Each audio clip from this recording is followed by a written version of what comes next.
Hi, I'm Pete Nigerian, class of 1986 and co-founder of Trade Monster. On the field and in the markets, there is no room for error. You need to be prepared, have a plan, focus when executing, and stay disciplined at all times. That's why we have built the Trade Monster platform to help investors become successful in the markets. Success doesn't come overnight. You build it brick by brick.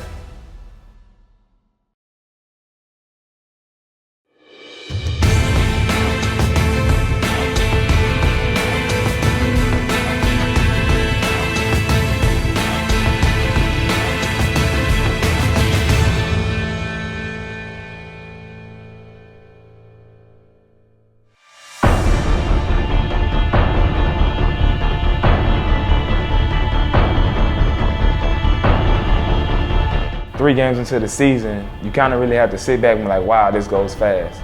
So I mean, my coach as well as Coach Kill preaches every day, make every day count. Because you never know when it's gonna be your last. I mean, players sometimes take it for granted how great the game and how much the game does for us. We're taking care of business, and now the stakes do raise, and we do have it all goes from there as far as the competition level. But when you win the ones you're supposed to, it makes it a little easier to find a couple in there that maybe you're not supposed to. So that's the way we're looking at it.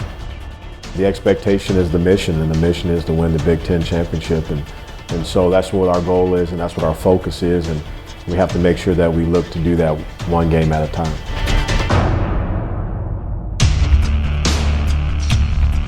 Well, with Donnell going down, that was a blow. He was our guy. He's kind of the grizzled veteran of that group, a guy that came close to being a 1,000-yard rusher last year. So that you can't ever replace that necessarily. But with Roderick Williams and David Cobb, those guys both seized an opportunity, and Coach Kill talks about it all the time. We all love Donnell, but there has to be a next man up mentality, and both those guys saw an opportunity to increase their playing time, increase their carries, and really increase their contribution to the offense, and they both were ready for it. Sitting back waiting on your turn, I mean, it's humbling, but at the same time it's frustrating. I mean, I've been sitting for 2 years now, here into my third year, I've kind of gotten into the groove of things. So I mean, it definitely was a humbling experience, but you just want to take advantage of most of your opportunities. Coach Kill always talks about the next guy up, and I think that's a good point about how you always have to be ready. That's the philosophy. It's not that you downplay anybody's injury. It's just a matter that the next person has to step up, and there shouldn't be very much production drop-off. If one man goes down, the team doesn't hang their heads. Coach looks at the next guy, sends him in, and it's your job to know what you do, where you're supposed to be, and be prepared for the opportunity. Football isn't a perfect game. There's going to be injuries. There's going to be things that come up, and I think our guys have a real good awareness of what next man up means. Is you may not necessarily be the starter, but at the same time, if something comes up, you need to be ready, you need to contribute, you need to make sure you're going to be a good teammate and help us to continue to do what we're doing. The campus is buzzing with activity, and the Golden Gopher football team today is on center stage.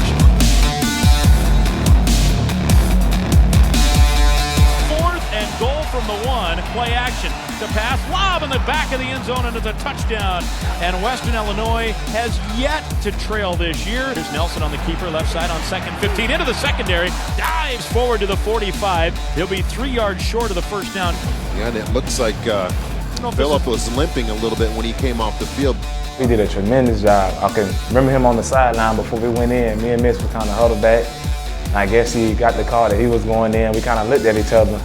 And he's smiling, laughing around. I was just like, hey, Mitch, this is your opportunity. And he said the same thing to me. I didn't have any time to think about it as I was running out there. I just got out there and just ran the play. And then after that series, then you're able to think a little bit more about it. But then when I finally got that first hit, it was just playing football after that. 1st and 10 from the 41. Leitner over the middle. He's got Max Williams on the run at the 40. Into Weatherneck territory. Breaks the tackle and tackled finally at the 25. Now in motion is Williams. Leitner spins. Handoff Roderick Williams. Hit at the 1. Spins forward and he's in. Breaks the tackle. Touchdown, Minnesota Golden Gophers.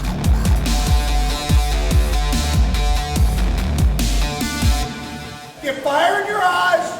play with fire in your belly, and leave it all on the field in this second half.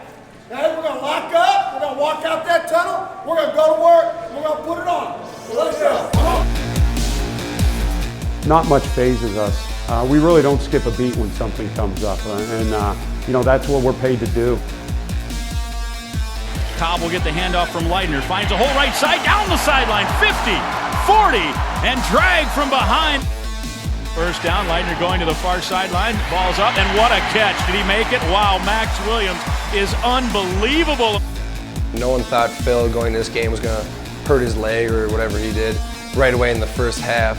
And then Mitch was ready to go right away. He went right in the game, and it showed that we all are ready to be the next guy up. Mitch was out there making plays. He's always ready to go, and Mitch is a great quarterback just like his Phil. Here's the handoff to Cobb, tries to split to the corner, and he's there.